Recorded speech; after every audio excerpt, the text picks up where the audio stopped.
विज्ञानर चमत्कार दुनिया ताले विज्ञान कौन से विज्ञान ज्ञान विज्ञान साइंस है तबे तार चमत्कार दुनिया से विज्ञानर चमत्कार दुनिया विषय देखा प्रथम अध्याय ठीक अच्छे देख आमे सब बेले निज परिवेश विषय रे अधिक जानिबा को इच्छुक होई थाउ आमे पिला दिनरु ही आम चतुर्पार्श्व को अनुसंधान करिबा एवं सही विषय रे प्रश्न पचारिबा आरंभ करिथाउ विद्यालय शिक्षार प्रस्तुति पर्याय रे आखपाख दुनिया को खोजिबा एवं अनुसंधान करिबारे तुमे आनंदित हेउथिलो कि जेतेबेले तुमे मध्य पर्याय रे प्रवेश करिवो सेतेबेले तुमे बास करथुवा सुंदर दुनिया को अनुसंधान करिबा सहित बुझिबा को मध्य चेष्टा करिवो आउ सेथिपई आमर विज्ञान नामक एक नुआ विषय रही विज्ञानर चमत्कार दुनिया को समस्त को स्वागत ठीक अच्छे ताहले आकु जतले दिन को दिन बढ़िबो एबे छोट अछ आकु बढ़िबो बढ़िला परे सब जिनस जानिया पई चाहिबो तबे तार आंसर दबो किए किए दबो विज्ञान दबो हैला ए चारि पाखरे जहाँ भी अच्छे से सब कहार अवदान विज्ञान रो ही अवदान धरिचु पेन सेटा कौन कहार अवदान विज्ञान रो तापर बही पृष्ठा मेलौचु से सब कि विज्ञान रो अवदान हैला तार सीए साहाଯ୍ୟ करिवो कि से विज्ञान हमको साहाଯ୍य करिवो तापर देख आमे रहुथिबा दुनिया को बुझिबा एवं विश्वर रहस्य को उन्मोचन करिया पई चिंता करिबा पर्यवेक्षण करिबा एवं परीक्षा निरीक्षा करिवार एक माध्यम हेउची विज्ञान विज्ञान कहार माध्यम परीक्षा करिवो ता सहित पर्यवेक्षण करिवो हैला देखिबो देखिकिरी जानिबो आ ताकू परीक्षा करिवो परीक्षा करिकि ठीक गोटे निष्पत्ति रे जाइकि पहुँचबो सेटा हला कोन माध्यम होची विज्ञान यह एक बड़ दुस्साहसिक कार्य बोली तुमे भाबुथिबो तेणु एते सब भाबिबो सेटा को जानिबो विभिन्न प्रकार परीक्षा करिवो परीक्षा करिकि ताकू बाहर करिवो आंसरटा तेणु सेटा को तू किए भाबुथबो जे दुस्साहसिक कार्य दुस्साहसिक माने कोन कष्ट साध्य हैला कष्ट साध्य काम बोली भाबुथिबो आमे प्रश्न पचारि दुनिया को अनुसंधान करी विभिन्न घटना घटिबार प्रक्रिया विषय बुझिबा को चेष्टा करिथाउ सेथिपई सबुठार गुरुत्वपूर्ण कथा हेउची आमे जिज्ञासु हेबा कि हेबा जिज्ञासु आ जिज्ञासुर अर्थ कोन जानिबार इच्छा तेणु जानिबार इच्छा थिले जाइकि ताकू जिज्ञासु बोली कहा जिवो सेथिपई एही पुस्तकर एपरि नामकरण करा जायछि तेणु जना पड़ला ए पुस्तकर नाम जिज्ञासु कि पई काहेकि ना प्रत्येक पिला जानिबा पई इच्छा करुचंती आ से जानिबार इच्छा को कहूची जिज्ञासा आ से जानिबा पई हमको सहाय्य किए करिवो विज्ञान सहाय्य करिवो हैला के विज्ञान सहाय्य करिवो हैला तापर देखिबा छोट छोट बालिदानरु विशाल पर्वत घासरु विशाल जंगल पर्यंत समस्त विषय को अध्ययन करिबा बेले सबु बेले किछि ना किछि नुआ और रोमांचकर कथा तथ्य आविष्कृत होता है तुमे केबे आश्चर्य होई भाविछ कि रातिर आकाश रे तारा गुडी को काहेकि चकमक करुथाए किंबा गोटिए फूल केतेबेले फुटिबो बोली केमिति जानि पार तेणु गोटे फूलटा से जानि पारे केमती जे मु सकाळ हेले फुटिबी किंबा एबे दिन अछि मु राति हेले फुटिबी केमती सूर्यर तापर उष्णतार हैला तापरे राति रे जो चिकमिक करूची तारा गुड़िक से तारा गुड़िक कौन अधे चिकमिक करुथबो अधे चिकमिक कर नथिबो अधे स्थिर आलोक दउथबो हैला राति आज अनेबू देखिबू गोटे गोटे स्थिर आलोक देबे आ गोटे गोटे चक चक चक चक करथबे ताले जो माने स्थिर आलोक दउछंती सेमान को कोन कहा जिवो आ काहे कि स्थिर आलोक दउछंती सेमाने स्थिर आलोक दउछंती काहाटू आलोक आणुछंती ना निजर आलोक अछि आ जो माने चिक चिक करछंती तांको भितरु आलोक बाहरुची ना सेमाने पुणी काहाटू कोन आणुछंती से सबु जिनस जानिबार ଇଚ୍ଛା କୁହାଯାଉଛି ଜିଜ୍ଞାସୁ। ଆଉ ସେ ସାହାଯ୍ୟ କରିବ କିଏ? ଏଇ ବିଜ୍ଞାନ ହେଲା। ତାପରେ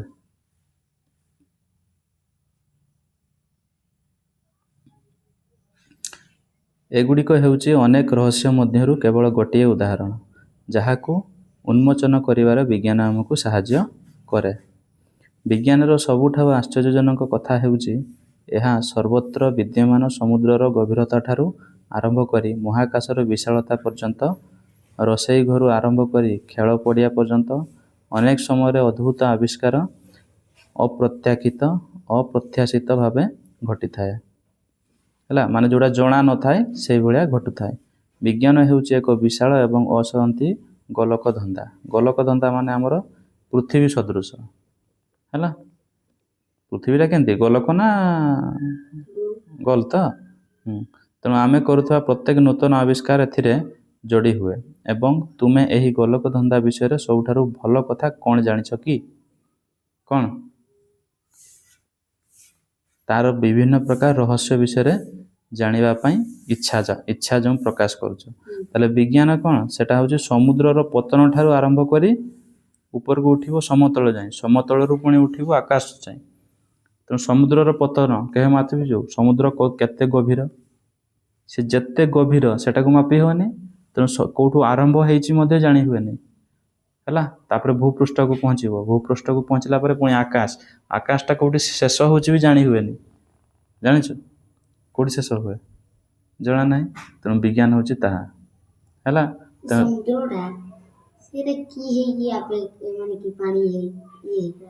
କି ହେଇକି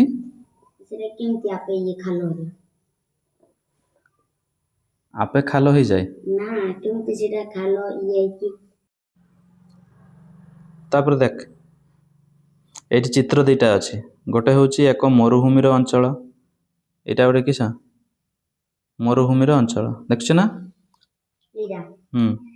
ଆଉ ଡାହାଣରେ ହେଉଛି ସମୁଦ୍ର ଉପକୂଳ ଅଞ୍ଚଳ। ସମୁଦ୍ର ଉପକୂଳ ମାନେ ବେଳାଭୂମି ଅଞ୍ଚଳ, ଯେଉଁଟା ସମୁଦ୍ର ଯାଇକି ଯେଉଁଠି ବାଜୁଛି ସେଇ ଅଞ୍ଚଳ।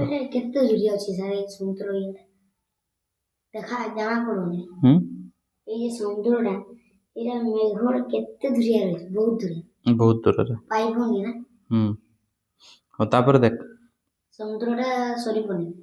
ତାପରେ ଦେଖ, ଆମ ଆବିଷ୍କାରର କୌଣସି ଅନ୍ତ ନାହିଁ। ଅନ୍ତ ଅଛି ନା? ଗୋଟେ ପରେ ଗୋଟେ ଜିନିଷ ବାହାରି ବାହାରି ଚାଲିଛି। କାରଣ ପ୍ରତ୍ୟେକ ନୂତନ ଜ୍ଞାନ ଅଧିକାଂଶ ପ୍ରଶ୍ନ ଏବଂ ଅଧିକ ଜିନିଷ ଜାଣିବାକୁ ସାହାଯ୍ୟ କରେ।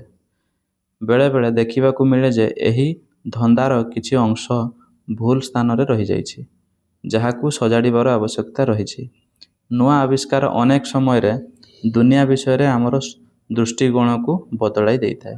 ତେଣୁ ପ୍ରଥମେ କିଛି ଗୋଟେ ତୁ ଭାବିକି ବାହାର କରିଥିବୁ, ଦେଇକି ପୁଣି ବୈଜ୍ଞାନିକମାନେ ଯେତେବେଳେ ସେଟାକୁ ଆଉ ଥରେ ନିରୀକ୍ଷଣ କରିକି ହେଲା ତା ବିଷୟରେ ଭାବିକି ବାହାର କରିବେ, ସେତେବେଳେ ସେଇଟା କ'ଣ ହେଇଯିବ? ଆଉ ଗୋଟେ ଜିନିଷରେ ପରିଣତ ହେଇଯିବ।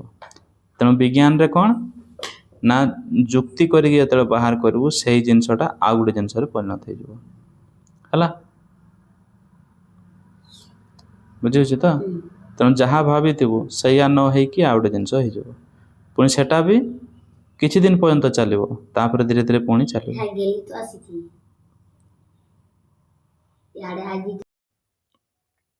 ହେଲା, ଆଉ ଦୁଇଟା ଚିତ୍ର ଦେଖ। ଗୋଟେ ଦେଇଛି ସମୁଦ୍ର ପାଣି ଭିତରର ଦୃଶ୍ୟ, ଦେଖୁଛୁ ନା କେମିତି? ସମୁଦ୍ର ପାଣି ଭିତରର ଯେଉଁ ଦୃଶ୍ୟଟା ଏଇଟା ହେଲା। ଆଉ ହେଉଛି ଏକ ସୌରମଣ୍ଡଳ। ସୌରମଣ୍ଡଳ ସେଠି ମୁଖ୍ୟ ଥାଏ ସୂର୍ଯ୍ୟ, ଆଉ ତା ଚାରିପଟରେ ଏଗା ସବୁ ବୁଲି ବୁଲି ଥାନ୍ତି। ହଁ, ଗ୍ରହ ନକ୍ଷତ୍ର ଗୁଡ଼ା ତା ଚାରିପଟରେ ବୁଲୁଥାନ୍ତି ଗୋଟେ ନିର୍ଦ୍ଦିଷ୍ଟ କକ୍ଷପଥରେ। ବୁଝିପାରିଲୁ?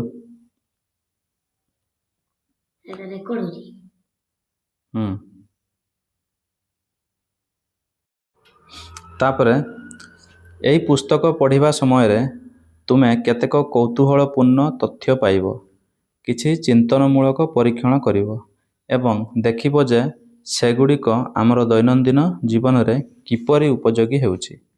ଭାବି ଦେଖ, ଆମେ ଅଧିକରୁ ଅଧିକ ନୂଆ କଥା ଜାଣିଲେ କ'ଣ ହେବ? ଆମେ ଅନୁଭବ କରିପାରିବା ଯେ ଏହି ସବୁ ଧାରଣା ପରସ୍ପର ସହ ଜଡ଼ିତ। ତେଣୁ ଯେତେ ନୂଆ କଥା ଜାଣି ଜାଣି ଗଲେ ବି ଆମେ ଜାଣିବା ଯେ ସେ ନୂଆଟା କେଉଁଠୁ ବାହାରୁଛି, ସେ ପୂର୍ବ ଜିନିଷ ଆମେ ଯେଉଁଟା ବାହାର କରିଛେ ତାହାଠୁ ହିଁ ବାହାରୁଛି ସେ ନୂଆ ଜିନିଷ। ବୁଝିପାରିଲ ନା? ହଁ, ତ ସେ ଦେଖୁନି ବହିଟା ଦେଖ ହେଲା ତ, ନୂଆ ଜିନିଷ ସବୁ ବାହାରିବ ହେଲା ତ। ତାପରେ ଆମେ ଆମ ଘରୁ ସେଠି ହନା କୋଉଟା ପଢ଼ା ହେଉଛି, ଆମେ ଆମ ଘରୁ ଅର୍ଥାତ୍ ଆମ ଗ୍ରହ ପୃଥିବୀରୁ ପର୍ଯ୍ୟବେକ୍ଷଣ କରିବା ଆରମ୍ଭ କରିବା। ଏହା ହେଉଛି ଏକମାତ୍ର ଗ୍ରହ ଯେଉଁଠାରେ ଜୀବସତ୍ତା ସମ୍ଭବ। ତେଣୁ ଏହାର ପରିବେଶକୁ ଆମେ ସୁରକ୍ଷିତ ରଖିବା ଉଚିତ। ଏହି ଗ୍ରହରେ ବିଭିନ୍ନ ପ୍ରକାର ଚମତ୍କାର ଜୀବ ଯଥା ପ୍ରାଣୀ ଓ ଉଦ୍ଭିଦ ଅଛନ୍ତି। କେଉଁଠି? କେବଳ ପୃଥିବୀରେ ହେଲା। ତେଣୁ ଏଇ ପୃଥିବୀରେ ହିଁ ପ୍ରାଣୀ ଆଉ ଉଦ୍ଭିଦ ଅଛନ୍ତି, କାହିଁକି ନା ଏଠି ଜଳ ଭରପୁର ମାତ୍ରାରେ ଅଛି। ଯେତିକି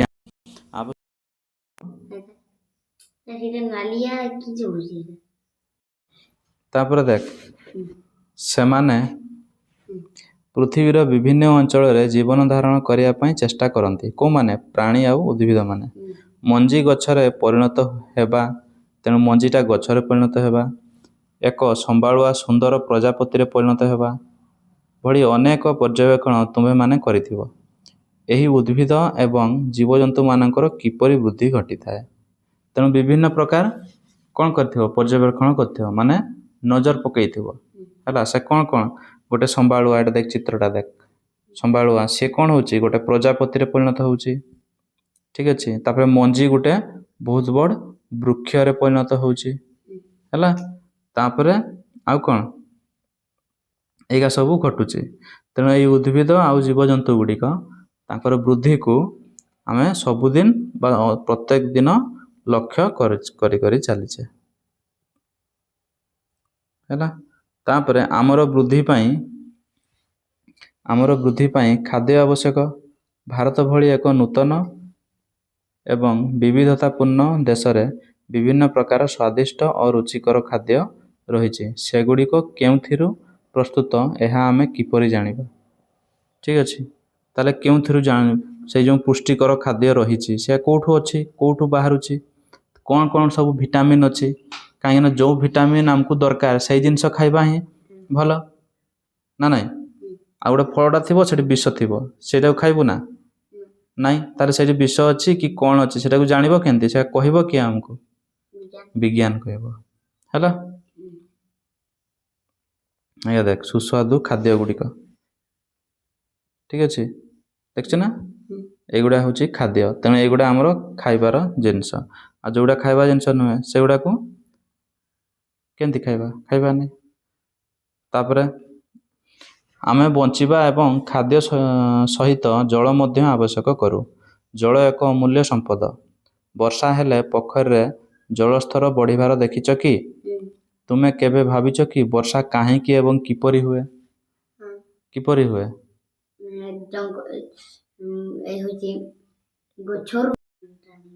ବିଭିନ୍ନ ପ୍ରକାର କାରଣରୁ ମେଘ ତିଆରି ହୁଏ। ମେଘ କେମିତି ତିଆରି ହୁଏ? ନା ଆମର ଯେଉଁ ଭୂପୃଷ୍ଠର ଜଳ ଯେତେ ରହିଛି ସେସବୁ କି ହେବ ନା ଉପରକୁ ଉଠିବ।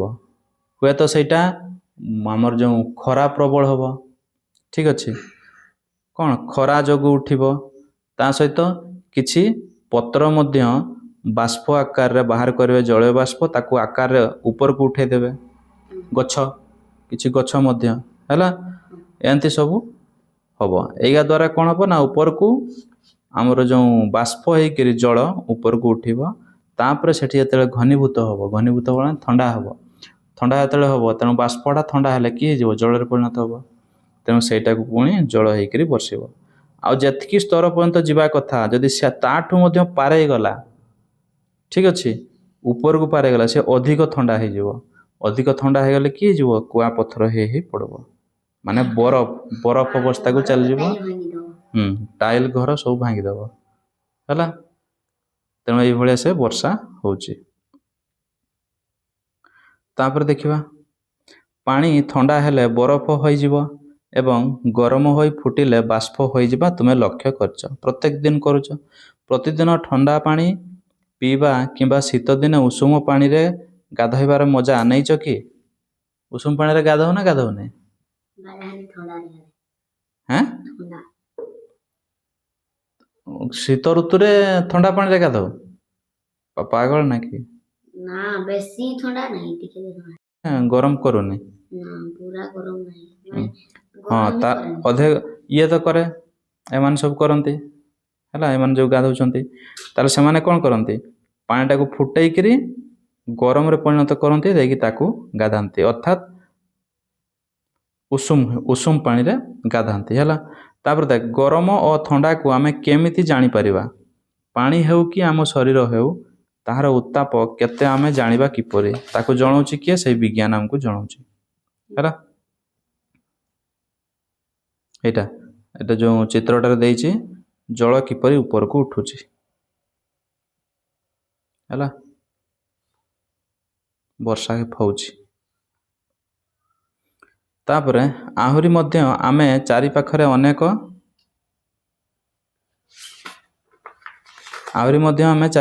ଅନେକ ପ୍ରକାର ଜିନିଷ ରହିଛି, ଯଥା ଆମେ ଲେଖୁଥିବା କାଗଜ ହେଲା, ଧାତୁ ନିର୍ମିତ ଚାବି, ପ୍ଲାଷ୍ଟିକ ସ୍କେଲ ଏବଂ ଆମ ପେନସିଲ ବାକ୍ସରେ ଥିବା ରବର ବାକ୍ସକୁ ବନ୍ଦ ରଖିବା ଚୁମ୍ବକ, ଆମେ ପିନ୍ଧୁଥିବା ପୋଷାକ, ଆମେ କ୍ଷୀର ପିଉଥିବା କପ୍ ହେଲା, ଏହିପରି ଅନେକ। ସେଗୁଡ଼ିକ କେଉଁଥିରେ ତିଆରି? ଧାତୁରେ ତିଆରି। ଏଗୁଡ଼ିକ କ'ଣ ଭିନ୍ନ ଭିନ୍ନ ଜିନିଷରେ ତିଆରି କି? ହଁ। ଆମେ କିପରି ବିଭିନ୍ନ ଜିନିଷକୁ ପରସ୍ପରଠାରୁ ଅଲଗା କରିପାରିବା? ଏହି ପୁସ୍ତକ ଅଧ୍ୟୟନ କରିବା ସମୟରେ ଏହିଭଳି ପୃଥିବୀ ସମ୍ପର୍କ ଅସରନ୍ତି ପ୍ରଶ୍ନ ମନକୁ ଆସିବ ନା ନାହିଁ? ତେଣୁ ଏଇଭଳିଆ ପ୍ରଶ୍ନ ଦିନକୁ ଦିନ ଆମର ବଢ଼ି ବଢ଼ି ଚାଲିବ। ଆଉ ତାକୁ ସମାଧାନ କରିବା ପାଇଁ କେବଳ ଗୋଟେ ଜିନିଷ ଅଛି, ସିଏ ହେଲା ବିଜ୍ଞାନ ହେଲା। କିଏ? ବିଜ୍ଞାନ। ତାପରେ ଦେଖ, କିନ୍ତୁ ଆମର ପ୍ରଶ୍ନଗୁଡ଼ିକୁ କେବଳ ପୃଥିବୀ ଭିତର ଜିନିଷ ମଧ୍ୟରେ ସୀମିତ ରଖିବା କି? ନାହିଁ। ସୂର୍ଯ୍ୟ, ଚନ୍ଦ୍ର ଏବଂ ଆକାଶରେ ଚମକୁଥିବା ଲକ୍ଷ ଲକ୍ଷ ନକ୍ଷତ୍ର ଉପରେ ମଧ୍ୟ ଆମେ ପ୍ରଶ୍ନ ପଚାରି ପାରିବା। ଖାଲି ଯେ ପୃଥିବୀରେ ଯାହା ଘଟୁଛି ସେ କଥା ନୁହେଁ, ତାର ବାହାରେ କ'ଣ କ'ଣ ଅଛି? ସୂର୍ଯ୍ୟ ହେଲା, ତାପରେ ଚନ୍ଦ୍ର, ବିଭିନ୍ନ ପ୍ରକାର ନକ୍ଷତ୍ର କ'ଣ? ସୂର୍ଯ୍ୟ ଏତେ ଦୂରରେ ଥାଇକିରି ସେ କେମିତି ଖରା ଦେଉଛି? ଆମ ପାଖକୁ ପହଞ୍ଚୁଛି କେମିତି? ଏତେ ଦୂରରେ ଅଛି, ସେ ତାର ତାପଟାକୁ ଆମ ପାଖକୁ ପହଞ୍ଚାଉଛି। କେତେ ସେଠି ତାପମାତ୍ରା କିଏ? ଆମ ପୃଥିବୀରେ ତ କାହିଁ ଏତେ ତାପମାତ୍ରା ନାହିଁ। ତେଣୁ ସେୟା ସବୁ ବିଜ୍ଞାନ ଆମକୁ ତାର ଉତ୍ତର ଦେବ ହେଲା। ଏହି ପୁସ୍ତକର ପ୍ରତ୍ୟେକ ଅଧ୍ୟାୟ ତୁମ ଅନୁସନ୍ଧିତ୍ସୁ ଭାବନାକୁ ଜାଗ୍ରତ କରିବ। ଯେପରି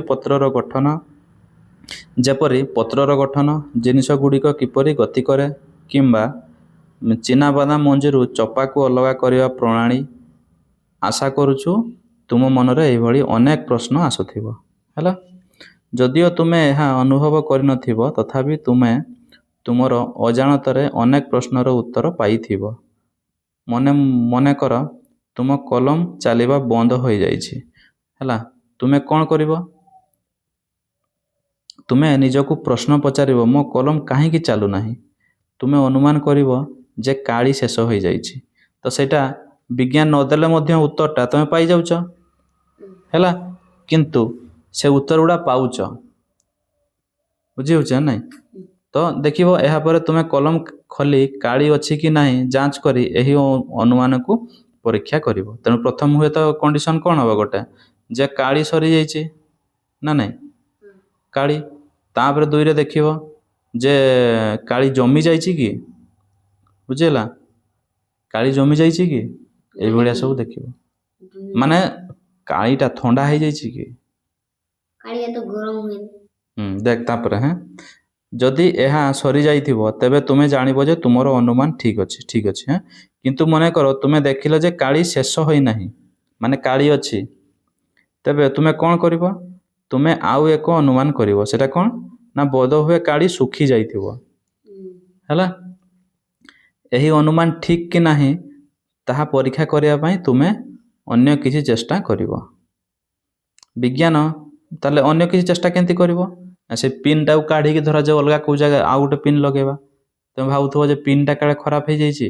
ନା ନୟା ଫୁକେ ତାକୁ ହଁ ସେଟା ଫୁଙ୍କ।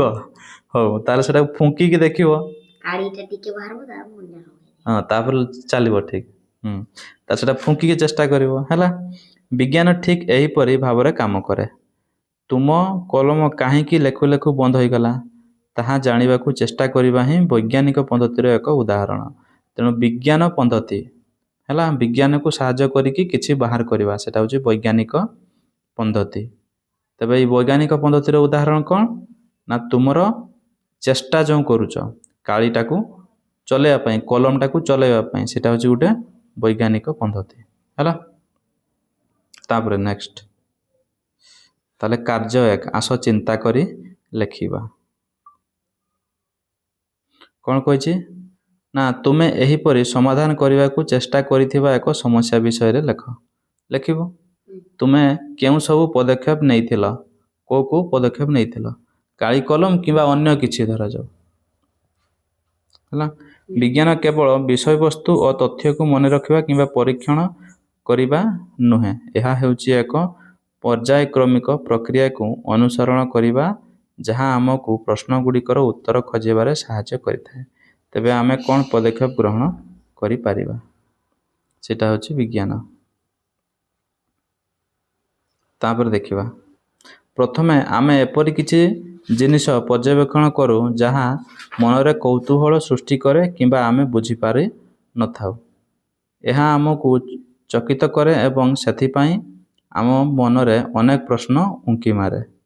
ତାପରେ ଆମେ ଏହି ପ୍ରଶ୍ନଗୁଡ଼ିକର ସମ୍ଭାବ୍ୟ ଉତ୍ତର ଅନୁମାନ କରୁ। ଆମେ ଏହି ଅନୁମାନକୁ ପରୀକ୍ଷଣ କିମ୍ବା ଅଧିକ ପର୍ଯ୍ୟବେକ୍ଷଣ ମାଧ୍ୟମରେ ପରୀକ୍ଷା କରିଥାଉ। ଏହାପରେ ଆମେ ଫଳାଫଳକୁ ବିଶ୍ଳେଷଣ କରିବାକୁ ଚେଷ୍ଟା କରିଥାଉ ଯେ ଏହା ପ୍ରକୃତରେ ଆମ ପ୍ରଶ୍ନର ଉତ୍ତର କି ନୁହେଁ। ହୁଏତ ଉତ୍ତର ପାଇଯାଉ, କିନ୍ତୁ ସେଇ ଉତ୍ତରଟା ଠିକ୍ କି ନାହିଁ ସେଟା ମଧ୍ୟ ଆମେ ନିଜେ ସେତେବେଳେ ପରୀକ୍ଷା କରୁନା ନାହିଁ। ବୁଝିପାରିଲ? କ'ଣ ଧରାଯାଉ କଲମରେ କାଳି ଶୁଖିଯାଇଛି କିମ୍ବା କାଳି ସରିଯାଇଛି, ତ କି କରୁ, ବାହାର କରିକି ଦେଖ ହେଲା ଯେ ସେଠି ଚାଲୁନି କି ପାଇଁ। ତ ସେ ପିନ୍ ଧରାଯାଉ କାଢ଼ିକି ଆଉ ଗୋଟେ ପିନ୍ ଲଗେଇଲ, ତଥାପି ଚାଲୁନି। ତାପରେ କେମିତି ଚାଲେ, ଫୁଙ୍କା ଫୁଙ୍କି କଲ, ଅଧେ କ'ଣ କରନ୍ତି ତେଲ ଟିକେ ପକାନ୍ତେ ନା ନାହିଁ, ଖାଲି ଜୋର କି ଫୁଙ୍କ, ହଁ ତାହେଲେ ଫୁଙ୍କିଲା ପରେ ଦେଖିଲ ଚାଲୁଛି କି ନାହିଁ। ହଁ ତାପରେ କାଳି ଟିକେ ମୁନ ଆଡ଼ୁ ଆଗ ଆଡ଼ୁ ବାହାର କରିଦିଅ, ବାହାର କରିଦେଲା ପରେ ଫେର ଥରେ ସିଏ କ'ଣ ହେଲା, ଚାଲିଲା ଠିକ୍, ଦେଇକି ସେ ମୁନଟାକୁ ଆଉ ଥରେ ଲଗେଇ ଦିଅ, ଲଗେଇଦେଲା ପରେ ଫେର ଚାଲିଲା ହେଲା। ତେଣୁ ଏମିତି କିଛି ବହୁତ ଦିନ ୟୁଜ୍ ନ କଲେ ସେଇଟା ଶୁଖି ଯାଇଥାଏ ହେଲା। ତ ଥରେ ଚାଲିଲେ ପେନ୍ଟା ଚାଲିଲା। ତେଣୁ ଏଗୁଡ଼ା ସବୁ ପରୀକ୍ଷା କରିକି ଦେଖ। ତାପରେ ଦେଖ, ବୈଜ୍ଞାନିକମାନେ କୌଣସି ସମସ୍ୟାର ସମାଧାନ କିମ୍ବା ନୂତନ ଜିନିଷ ଆବିଷ୍କାର କରିବା ପାଇଁ ବୈଜ୍ଞାନିକ ପଦ୍ଧତି ଅନୁସରଣ କରନ୍ତି। କିନ୍ତୁ ଯେଉଁମାନେ ବୈଜ୍ଞାନିକ ପଦ୍ଧତି ଅନୁସରଣ କରିଥାନ୍ତି ସେମାନେ ବୈଜ୍ଞାନିକ ଭଳି କାମ କରିଥାନ୍ତି। ରୋଷେଇ କରୁଥିବା ବ୍ୟକ୍ତି ଭାବୁଥିବେ ଯେ ପ୍ରେସର କୁକରରୁ ଡାଲି ବାହାରିଗଲା କାହିଁକି, ସେଥିରେ ଅତ୍ୟଧିକ ପାଣି ଥିଲା କି, ସେଠି ଅତ୍ୟଧିକ ପାଣି ଥିଲା ନା ସେଠି କେଉଁଟା ପ୍ରେସର ହେଲା, ବାଷ୍ପରେ ପରିଣତ ହେଲା ଜଳ ହେଲା। ତେଣୁ ସେ ଉପରକୁ ଉଠିବ, ତେଣୁ ତାକୁ ପେଲିଲା ଟିକେ, ଠିକ୍ ଅଛି।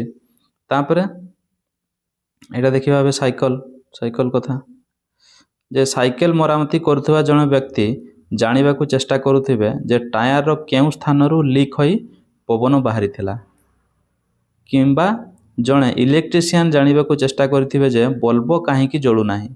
ବଲ୍ବ କିମ୍ବା ସୁଇଚରେ କିଛି ସମସ୍ୟା ଅଛି କି। ଯେତେବେଳେ ଆମେ ପ୍ରଶ୍ନ ପଚାରୁ ଏବଂ ଉତ୍ତର ଖୋଜିବାକୁ ଚେଷ୍ଟା କରୁ ଆମେ ମଧ୍ୟ ଜଣେ ଜଣେ ବୈଜ୍ଞାନିକ ହୋଇଯାଉ। ତେଣୁ କିଛି ପ୍ରଶ୍ନ ପଚାରିକି ଭାବିକି ତାହାର ଉତ୍ତର ବାହାର ଯଦି ଆମେ କରିଦେଇପାରିବା ତାହେଲେ ସେଇଟା ହେଲା ଆମର ବୈଜ୍ଞାନିକ ଗୁଣ। ଆମେ ଗୋଟେ ବୈଜ୍ଞାନିକ ବୋଲି ହେଇଗଲେ, ସାଇଣ୍ଟିଷ୍ଟ ହେଇଗଲେ ହେଲା। ସାଇଣ୍ଟିଷ୍ଟ ଜଣେ ଅଛି ନା ନାହିଁ ତୁମର ଘରେ? କିଏ ତୋର ଭାଇ? ସେ କି କରେ? ଏଠି ସେଠି ଖୋଲି ଖୋଲାକି ଲାଗିଛି ନାଇଁ, ଟ୍ରାକ୍ଟର ବି ଚଲେଇ ଦିଏ। ହଉ ତାପରେ ଦେଖ କାର୍ଯ୍ୟ 2 କ'ଣ କହୁଛି, ନା ଆସ ଚିନ୍ତା କରି ଲେଖିବା। ଦୈନନ୍ଦିନ ଜୀବନର ଏକ ପରିସ୍ଥିତି ବର୍ଣ୍ଣନା କର ଯେଉଁଠି ତୁମେ ଅନୁଭବ କରିଥିବ ଯେ କେହି ଜଣେ ବୈଜ୍ଞାନିକ ପଦ୍ଧତି ଅନୁସରଣ କରିଛନ୍ତି। ବର୍ତ୍ତମାନ ତୁମେ ବୁଝିପାରୁଥିବ କି ଦୈନନ୍ଦିନ ଜୀବନରେ ଏମିତି ଅନେକ ପରିସ୍ଥିତି ଅଛି ଯେଉଁଠାରେ ଆମେ ଅଜାଣତରେ କିମ୍ବା ଅଜାଣତରେ ନାକି ଆମର ଜାଣତରେ କିମ୍ବା ଅଜାଣତରେ ବୈଜ୍ଞାନିକ ପଦ୍ଧତି ପ୍ରୟୋଗ କରିଥାଉ। ଅଧେ କ'ଣ କରନ୍ତି, ଟିଭି ଚାଲୁଥାଏନି, ସେମାନେ ସବୁ ଭାବନ୍ତି ଯେ ଚାଲୁନି କି ପାଇଁ, ଅଲଗା ଗୋଟେ ଲଗେଇଲେ ଚ୍ୟାନେଲ, ଏଇ କଟ୍ଟାକୁ ଲଗେଇଲେ ପଛ ଆଡ଼ୁ HDMI କେବୁଲ ଥାଏ ନା ନାହିଁ, ସେ ଟିଭିର ପଛ ଆଡ଼େ କ'ଣ ଥାଏ, HDMI କେବୁଲ। ତେଣୁ ସେ କେବୁଲଟାକୁ ଲଗେଇବେ, ଚାଲିଲାନି, ସେଇଟା ଖରାପ ହେଇଯାଇଥିବ ଗଳେ, ଠିକ୍ ଅଛି। ତାପରେ କେଉଁ କଣାଟାରେ ଯେଉଁ ହଲ୍ରେ କେଉଁ ପିନ୍ଟା ଲାଗିବ ସେଇଟା ଲଗେଇବେ। ସେମିତି ଭାବି ତାପରେ ଶେଷରେ କ'ଣ ଟିଭିଟାକୁ ଚଲାନ୍ତି।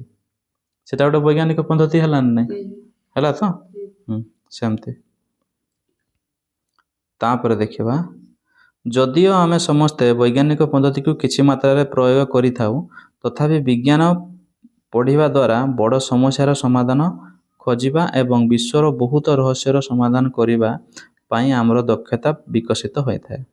ବିଜ୍ଞାନକୁ ଭଲ ଭାବରେ ଶିଖିବା ପାଇଁ ପ୍ରଥମ ଏବଂ ଗୁରୁତ୍ୱପୂର୍ଣ୍ଣ କଥା ହେଉଛି ଅନୁସନ୍ଧିତ୍ସୁ ହେବା ଏବଂ ନିଜ ଚତୁଃପାର୍ଶ୍ୱକୁ ତନ୍ନ ତନ୍ନ କରି ଅନୁଧ୍ୟାନ କରିବା।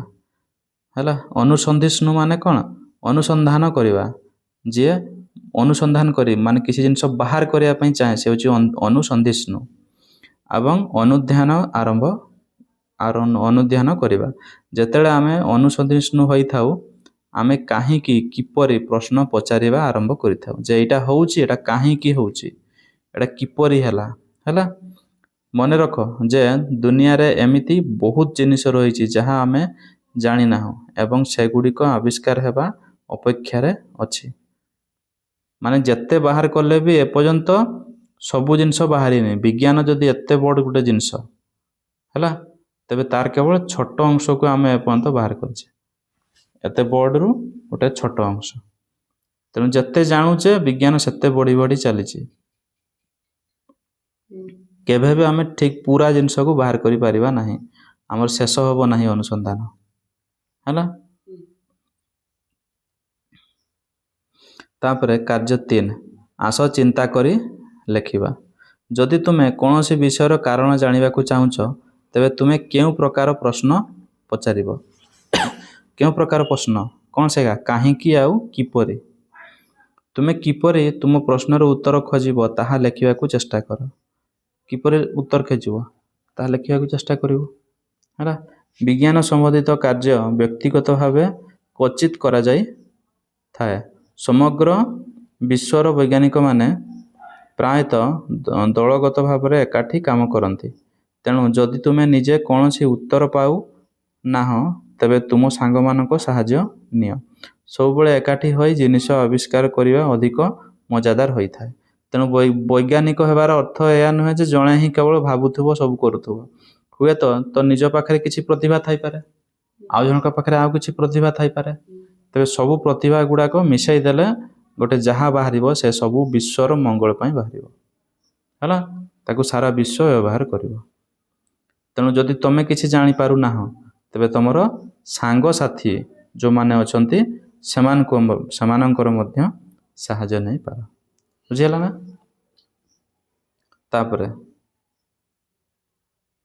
ଅବଶ୍ୟ ମନେ ରଖ ଯେ ଷଷ୍ଠ ଶ୍ରେଣୀରେ ତୁମେ ତୁମର ସମସ୍ତ ପ୍ରଶ୍ନର ଉତ୍ତର ପାଇବ ନାହିଁ। କାହିଁକିନା ବିଜ୍ଞାନ କେତେ ବଡ଼, ଏତେ ବଡ଼। ସେଇଠୁ ମାତ୍ର ଛୋଟ ଜିନିଷକୁ ତୁମେ ବାହାର କରିବ। ଆଗକୁ ଯେତେବେଳେ ପଢ଼ି ଯିବୁ ବାହାରିବ ଜିନିଷ ଗୁଡ଼ା, କ'ଣ ଏ ଦୁନିଆ ଚାଲିଛି, ଏଠି ହେଉଛି କ'ଣ, କେମିତି ହେଉଛି, କିପରି ହେଉଛି, ହେଲା। ପାଇବ ନାହିଁ। ଚିନ୍ତା କର ନାହିଁ, ତୁମେ ଆସନ୍ତା 5 ବର୍ଷ କିମ୍ବା ତାଠାରୁ ବି ଅଧିକ ସମୟ ଧରି ବିଜ୍ଞାନ ପଢ଼ିବ। ତେଣୁ ବିଜ୍ଞାନ ଏବେ ଷ୍ଟାର୍ଟ ହେଲା, କହିବା ପାଇଁ ଗଲେ ପ୍ରକୃତରେ, ହେଲା। ୟା ପୂର୍ବରୁ 5ମ ଶ୍ରେଣୀ ଯାଇ ହାଲକା କିଛି ଦିଆ ହେଇଥିଲା, ଏବେ ଷଷ୍ଠରୁ ଚାଲିବ, ହେଲା। ତେବେ କାର୍ଯ୍ୟ 1, 2 ଓ 3କୁ ଉତ୍ତରକୁ ଶ୍ରେଣୀରେ ଆଲୋଚନା କରନ୍ତୁ। ସମସ୍ତ ଶିକ୍ଷାର୍ଥୀଙ୍କ ଅଂଶଗ୍ରହଣକୁ ନିଶ୍ଚିତ କରନ୍ତୁ। ତେଣୁ ସବୁ ଶିକ୍ଷାର୍ଥୀକୁ ପଚାରିକିରି ସବୁ ଉତ୍ତର ଗୁଡ଼ାକ ଲେଖିବା ପାଇଁ ଚେଷ୍ଟା କରିବା। ଆଚ୍ଛା, ଏଠି କିଛି ପିଲା ବର୍ଷାରେ ଭିଜୁଛନ୍ତି ନା ନାହିଁ? ଦେଖିବା ଏଠି କ'ଣ ହେଉଛି। ପିଲାମାନେ ଯେପରି ବର୍ଷାକୁ ଉପଭୋଗ କରନ୍ତି, ବିଜ୍ଞାନ ମଧ୍ୟ ସେହିପରି ମଜାଦାର ଅନୁସନ୍ଧାନର ଗନ୍ଥାଘର। ତେଣୁ ବିଜ୍ଞାନ ମଧ୍ୟ ଅନୁସନ୍ଧାନର ଗନ୍ଥାଘର, ମାନେ ଖୋଜିକି ହେଲା, ବିଜ୍ଞାନରେ ଯାହା ଯାହା ଅଛି ସେସବୁକୁ ଖୋଜିକି ବାହାର କରିଲେ ମଧ୍ୟ ଠିକ୍ ବର୍ଷାରେ ଭିଜିଲା ଭଳିଆ ମଜା ଲାଗେ। ବୁଝିହେଉଛି ତ? ତୁମ ବୈଜ୍ଞାନିକ ଯାତ୍ରା ଉପଭୋଗ କର, ଅନୁସନ୍ଧାନ କରି ରଖ ଏବଂ ବିଶ୍ୱର ଆଶ୍ଚର୍ଯ୍ୟଜନକ ରହସ୍ୟ ବିଷୟରେ ଚିନ୍ତା କରିବା ଏବଂ ପ୍ରଶ୍ନ ପଚାରିବା ଜାରି ରଖ। କାହିଁକିନା ପ୍ରଶ୍ନ ପଚାରିଲେ ହିଁ ସବୁ ଉତ୍ତର ମିଳେ। ହେଲା, ତେଣୁ ବିଜ୍ଞାନର ରୋମାଞ୍ଚକର ଯାତ୍ରା ଆରମ୍ଭ କରିବାକୁ ତୁମେ ପ୍ରସ୍ତୁତ କି? ଆସ ଏଥର ଆରମ୍ଭ କରିବା। ତେବେ ପ୍ରଥମ ବିଷୟଟା ବିଜ୍ଞାନ ବିଷୟରେ କେବଳ କହିଛି। ଆଗକୁ ପଢ଼ିବା କ'ଣ କ'ଣ ସବୁ ଅଛି। ସରିଲା ବିଷୟ? ଜୀବଜଗତର ବିବିଧତା।